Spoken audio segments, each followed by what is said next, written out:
Fala, rapaziada, e quarta-feira é dia de torcedor vascaíno, tá? No estádio do Maracanã, porque tem clássico entre Vasco e Fluminense.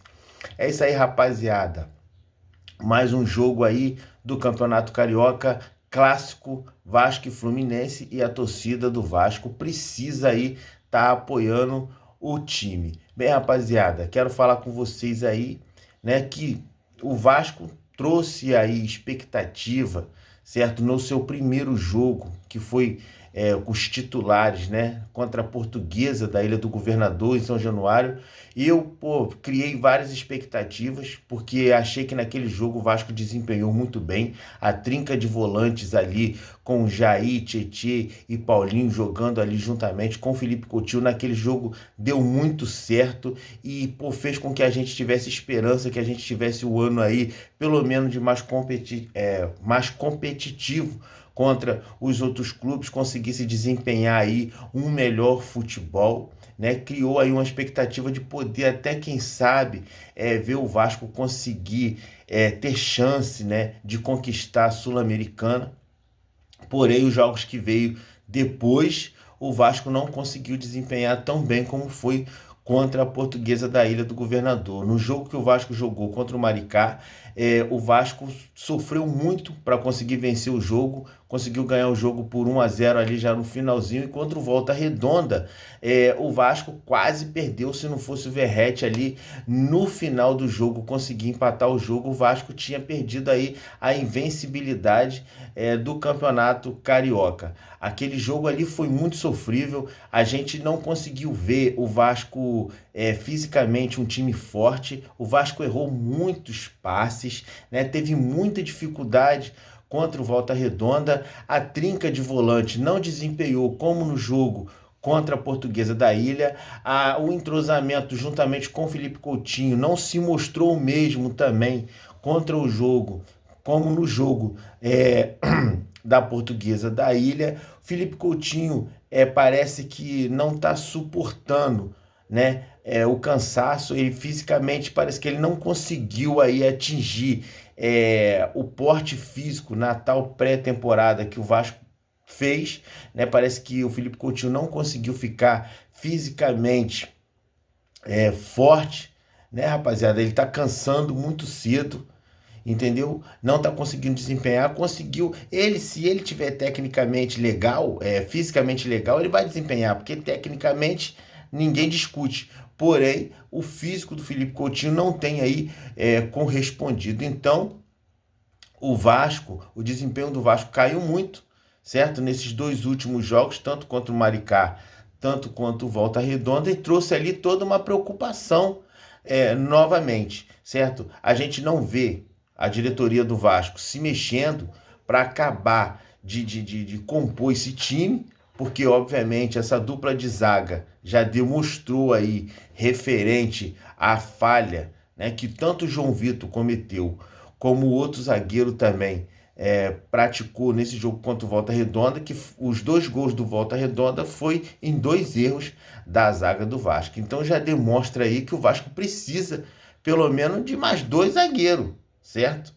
No mínimo de mais dois zagueiros. Precisa também de um outro meia, e um meia mais jovem, um meia mais veloz, né, que consiga fazer uma transição rápida, certo? Do meio de campo para o ataque, que seja ali um meia, né, que possa dar uma dinâmica de jogo diferente que o Felipe Coutinho e o Paê dá no Vasco, porque embora sejam tanto o Felipe Coutinho quanto o Paê sejam extremamente técnicos, eles também não têm velocidade, eles são mais lentos. Então o jogo do Vasco fica muito cadenciado, tanto com o Felipe Coutinho, tanto com o Paê. Então o Vasco precisa de uma alternativa de meia, certo?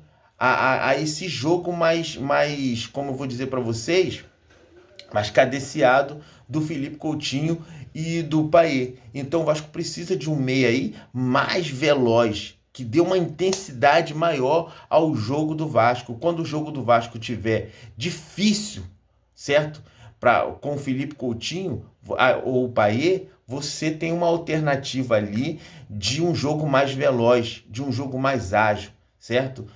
Provavelmente quando o Adson voltar, né? O Adson, que é um jogador de velocidade, você ter também um meia mais veloz, certo? Então é outra dinâmica de jogo. Num jogo que tiver com mais dificuldade, você coloca esse meia juntamente com o Adson na ponta e você consegue ali criar uma alternativa nova de jogo, aonde você possa conseguir desmontar, né, a zaga adversária. Então o Vasco precisa de um meia, né, de pelo menos um zagueiro, um meia, um lateral direito, porque esse lateral uruguaio ou paraguaio que o Vasco tem já deu também, esse sósia aí do Adnet, e nós precisamos também de um atacante para ser reserva do Verratti, né? Porque o cara também vai cansar, o cara vai se machucar, então precisa de um outro atacante ali para poder ser opção quando o Verratti não poder jogar. Mas por enquanto